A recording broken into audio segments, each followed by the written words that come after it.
মায়ের পিঠের ভিতরে বসে যখন ক্ষুধার উদ্রেক হলো, রুহু যখন এসে গেল, ক্ষুধা লাগলো, খাবারের প্রয়োজন হলো, আমি কেমনে খাওয়ালাম?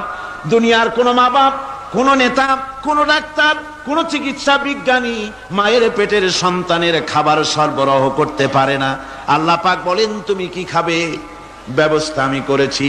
মায়ের মাসিক অসুখকে বন্ধ করে দিয়ে মায়ের নাভির সঙ্গে তোমার নাভির সাথে তার লাগাইয়া দিয়েছি, আর ওই তারের মাধ্যমে রক্ত বের করে দিয়া মায়ের রক্ত দিয়ে তিল তিল করে তোমারে বড় করেছি। রক্তটা মুখে লাগাই নাই, মুখে লাগলে পরে নাপাক রক্ত, মুখটা নাপাক হয়ে যাবে। নাভির ভিতর দিয়ে পাস করে দিলাম, মুখটাকে পবিত্র রেখে দিলাম, যাতে করে দুনিয়ায় আসার পর আমার পবিত্র বানানো মুখখানা দিয়া এই দুনিয়ায় বসে তোমার আল্লাহর পবিত্র নামের জিকির করতে পারো। এমন সুন্দর করে মায়ের পিঠের ভিতরে তৈরি করলাম, হাত দিলাম, পা দিলাম, সুন্দর করে বানালাম, এমন নিখুঁত করে বানালাম, তাকায়া দেখো নিজের দিকে, সুন্দর করে বানালাম। এরপরে কি করলাম? সুম্মা নুখরিজুকুম তিফলা, বাচ্চার আকারে মায়ের পেট থেকে আস্তে করে বের করে নিয়ে আসলাম। সুবহানাল্লাহ বিহামদিহি। আস্তে করে মায়ের পেট থেকে নিয়ে এসেছি পৃথিবীর বুকে।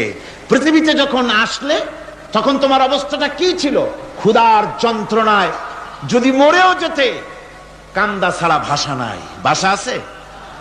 কোনো হুঁশ ছিল আমাদের? কোনো জ্ঞান ছিল? আল্লাহ রাব্বুল আলামিন বলেন, আল্লাহু আখরাজাকুম মিন বুতুনি উম্মাহাতিকুম লা তা'লামুনা শাইআ, মায়ের গর্ভ থেকে এমন অবস্থায় বের করে এনেছি যখন তোমার কোনো হুঁশ নাই, জ্ঞান নাই, কথা বলতে পারো না, পায়খানার ভিতরে পড়ে থাকো, ট্যাটা করে কান্দা ছাড়া পথ নাই, পানির পিপাসায় গলা শুকায় যায়, কান্দা ছাড়া পথ নাই, তোমার মুখের কোনো ভাষা নাই কান্না ছাড়া। আমি তোমার এমন আল্লাহ, আমি তোমার এমন স্রষ্টা, আমি তোমার এমন রব। তোমার ভাষা নাই বলে মায়ের কলিজার ভেতরে আমি তোমার প্রতি এক দুর্বিনীত মহব্বত পয়দা করে দিয়েছি। তোমার কান্না তোমার মায়ের বুকের মধ্যে শেল বিঁধে যায়। তুমি যখন কাঁদো, কান্নার আওয়াজ যখন মায়ের কানে চলে যায়, হাজারো কাজ ফেলে মা দৌড়াইয়া বাচ্চারে কোলে নেয়। কি খাবে কেউ তৈরি করে না। আল্লাহ রাব্বুল আলামিন বলে, বান্দারে দুনিয়ায় আসার আগে তুমি কি খাবে, খাবারের বন্দোবস্ত আমি আল্লাহ করেছি, আমি এমন স্রষ্টা। তুমি দুনিয়া আসার 6 মাস আগে তোমার মায়ের বুকের ওপরে তোমার খাদ্য গরম করে আমি আল্লাহ রিজার্ভ করে রেখে দিয়েছি। সেই খাদ্য শুধু খাদ্য নয়, রোগের প্রতিষেধক, এটা ওষুধ। আজ বিজ্ঞানীরা, চিকিৎসা বিজ্ঞানীরা বলছেন মায়ের দুধ সন্তানের খাদ্যের, মায়ের দুধের চাইতে কোনো বিকল্প কিছুই নাই। সন্তান পৃথিবীতে এলে মায়ের প্রথম দুধটা, গ্রামে গঞ্জে অশিক্ষিত এলাকায় প্রথম দুধটা ফেলে দেয়, এটাকে মনে করে এটা খারাপ, এটা খাওয়াতে নাই, তাহলে ধনুষ্টঙ্কার হবে, হাবিজাবি কথা বলে। আল্লাহ দুধ বানাইছে বাচ্চার ধনুষ্টঙ্কার হওয়ার জন্যে। মায়ের ওই প্রথম দুধটা হচ্ছে সন্তানের জন্য সমস্ত রোগের প্রতিষেধক।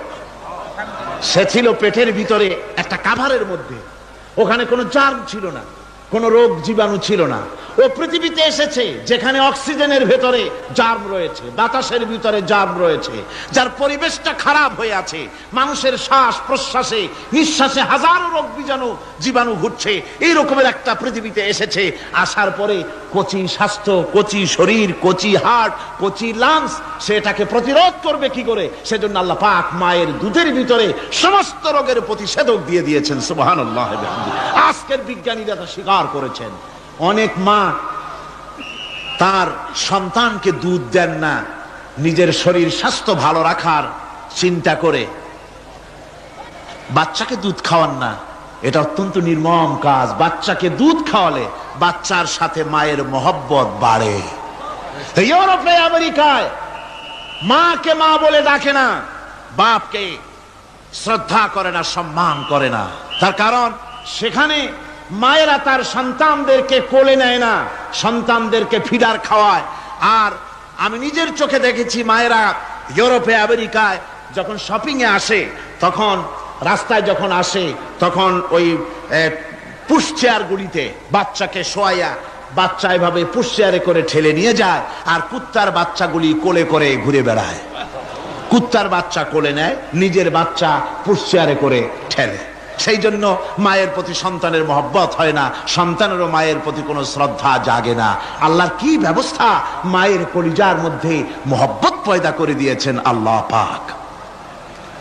মায়ের বুকের দুধের ভিতরে আল্লাহ রাব্বুল আলামিন, আল্লাহ পাক বলছেন, আমি মানুষ সৃষ্টি করেছি আর তার সমস্ত প্রয়োজন মিটিয়েছি, তার খাবারের সব প্রয়োজন মিটিয়ে দিয়েছি। দুধটাকে ঘন করি নাই হজম করতে পারবে না বলে, ওই দুধটা সামান্য পাতলা করে দিয়েছি, ওর ভিতরে সামান্য মিষ্টি দিয়েছি। দুধের বোটার ভিতরে একটা ছিদ্র দিলে, চোষা মারলে পরে অনেকগুলি দুধ বেরিয়ে এসে গলাটা আটকে যেত, তোমার কচি কণ্ঠ গলা আটকে যেত, শ্বাস করতে পারতে না। এজন্য মায়ের স্তনের বোটার ভিতরে সূক্ষ্ম সূক্ষ্ম 32টা ছিদ্র করে আস্তে করে দুধ বার করে তোমার জীবন আমি বাঁচাইছি। খলাকাল ইনসান, মানুষ সৃষ্টি করেছি আমি আল্লাহ পাক। সুতরাং যে আল্লাহ পাক এ মানুষ সৃষ্টি করলেন আর মায়ের কলিজার ভিতরে মোহব্বত পয়দা করে দিলেন, সে আল্লাহ পাক বলছেন, খবরদার ওই মাকেও যেন আবার ভুলে যেও না। মাকে সম্মান করে করো, মা বাপকে মোহব্বত করো, তাদেরকে শ্রদ্ধা করো।